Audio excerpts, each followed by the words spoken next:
Vlogger, content creator? Yes, mukhang madali lang sa iba. Parang suga lang ito, negosyo o relasyon na kailangan mong bigyan ng panahon, pera at pansin.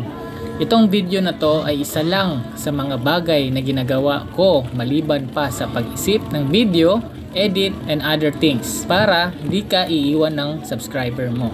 At para rin na may mag-subscribe sa'yo na hindi sila pinipilit. Mapa YouTube o Facebook ka man, ang views is equivalent to income. Honestly, mahirap magpalago ng views and subscriber.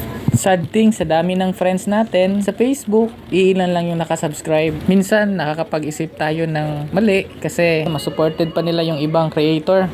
Pero wag mong isipin yung ganun. Di lang nag-link yung hilig nila sa hilig mo. Isa pa, mas maraming hindi mo friends na nasa social media. Baka sila makatulong sa'yo. Kahit mahirap, ipagpatuloy nyo lang. Darating rin yung panahon, nakikita ka ng malaki. Tingnan nyo, 9.5M views and 36,500 subscribers. Napakaliit lang yan para sa ibang creator. Pero for me, this is a big accomplishment. Bye!